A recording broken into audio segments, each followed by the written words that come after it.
Bu. Siang. Sebelumnya perkenalkan, saya Bidan Nadila yang berjaga pada shift siang hari ini hingga nanti malam. Saya izin verifikasi, saya bantu ya Bu ya. Ya. Ini dengan Ibu siapa? Ibu Nanda Saputri. Baik, tanggal lahirnya 27 Oktober 2002. 27 Oktober. Untuk alamatnya Bu?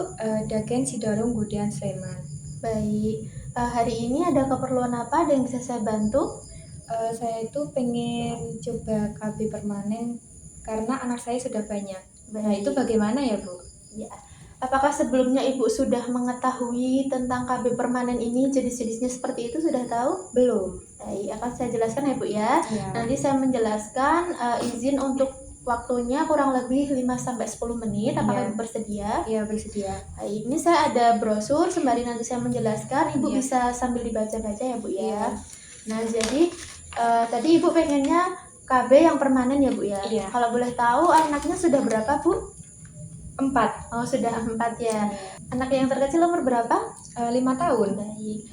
Ibu usianya berapa? 30 tahun. 30 tahun. Anak pertama umur 5 tahun ya. Iya. Ibunya usianya 30 tahun. Oke, jadi saya jelaskan ya Bu ya mengenai KB yang permanen. Jadi ini sering disebutnya itu kontrasepsi mantap Bu. Oh iya. Jadi kontrasepsi mantap ini kontrasepsi permanen. Kalau pada perempuan itu sering disebutnya MOW, itu metode operasi wanita. Atau kalau bahasa medisnya itu sering kita sebutnya itu tubektomi. Nah, kalau pada pria, jadi tidak hanya pada wanita saja yang bisa KB, tapi laki-laki itu juga bisa Bu, namanya MOP. Nah, metode operasi pria itu sering disebutnya vasektomi. Oh iya. Nah, untuk efektivitas dari KB ini dapat mencegah kehamilan 99%. Jadi hanya 1% saja angka kegagalannya ya Bu ya. Ya. Hampir tidak ada angka kegagalannya karena ini hasilnya bisa dicek di laboratorium gitu.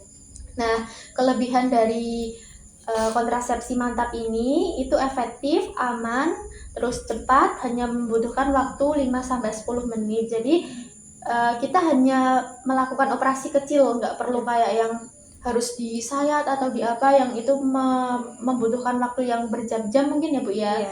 Terus tidak perlu dirawat di rumah sakit karena nanti kita hanya melakukan operasi kecil saja. Terus ini tidak mengganggu saat berhubungan seksual. Jadi walaupun dibilang permanen itu tidak mengganggu saat berhubungan ya Bu ya. Iya. Nah, yang namanya kelebihan pasti ada kekurangan. Jadi kekurangan dari kontrasepsi mantap ini, untuk kekurangannya itu yang jelas tidak bisa punya anak lagi karena ini bersifatnya permanen. Iya. Terus kalau pada pria yang ingin menggunakan KB ini tuh tidak bisa langsung, misalkan udah mantep pakai ini, kita udah menandatangani surat persetujuan gitu ya Bu ya. Nah, itu tuh tidak bisa langsung dilakukan tindakan saat itu juga. Kalau pada pria itu harus menunggu beberapa hari atau beberapa minggu bahkan beberapa bulan sampai sel sperma itu negatif. Nanti saya jelaskan kenapa harus menunggu sel sperma itu negatif ya Bu ya. Terus untuk cara penggunaannya itu Ibu harus ke rumah sakit, jadi tidak bisa dilakukan bidan karena bukan kewenangan bidan. Nanti mungkin kalau misalkan Ibu sudah mantap bisa ke sini, saya kasih surat rujukan ataupun nanti Ibu bisa langsung datang saja ke rumah sakit dan itu langsung ditangani oleh dokter gitu ya Bu. Terus untuk cara kerjanya, nah cara kerjanya ini sambil kita lihat ya Bu ya. Ini kan reproduksi perempuan ya. Iya. Nah, ini reproduksi perempuan pada wanita itu dilakukan pemotongan atau pengikatan pada saluran telur. Jadi saluran telur itu di tuba falopik ini Bu. Jadi di tuba falopik kanan dan kiri ini nanti bisa saja dipotong atau bisa saja diikat.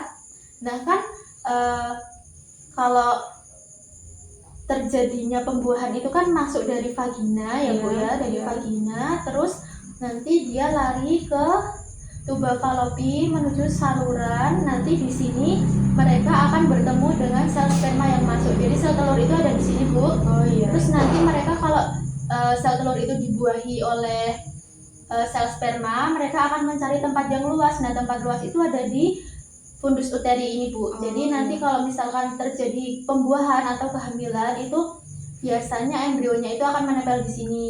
Nah, karena tadi di sini diikat, makanya sperma hanya bisa berjalan ya Bu ya bahasanya. Bisa berjalan hanya sampai di sini saja. Karena kan tadi diikat kanan dan kiri ya Bu. Nah, itu makanya ini bisa dikatakan KB permanen gitu. Iya.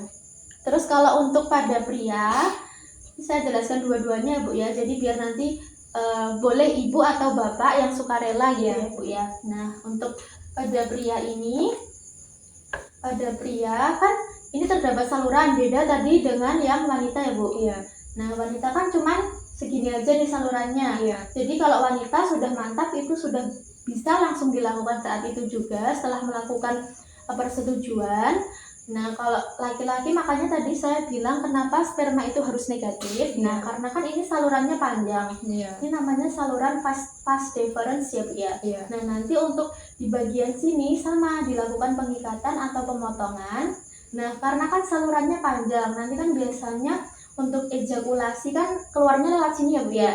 Nah, ini kalau dipotong atau diikat, nanti sperma yang sebelum dilakukan pengikatan itu bisa saja terjadi masih ada di tengah-tengah ataupun belum keluar sepenuhnya ya Bu ya. Jadi masih ada. Kalau sini diikat, spermanya itu belum negatif, itu bisa saja saat ejakulasi itu spermanya keluar, jadi kan percuma. Iya. Nah, makanya harus benar-benar dikosongkan dulu untuk saluran ini karena memang panjang ya Bu ya untuk pria itu. Nah, gitu.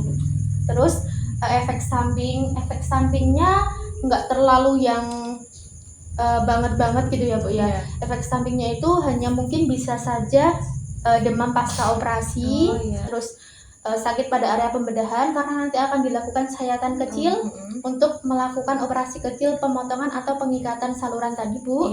Terus bisa juga terjadi infeksi jika tidak dirawat dengan benar. Tadi kan dibuat sayatan.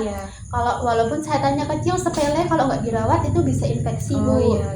Nah, untuk syarat dari kontrasepsi mantap ini atau kontrasepsi permanen, syaratnya itu pada wanita berusia di atas 26 tahun. Makanya tadi dari awal saya tanya ke ibu usianya berapa? 30 tahun ya.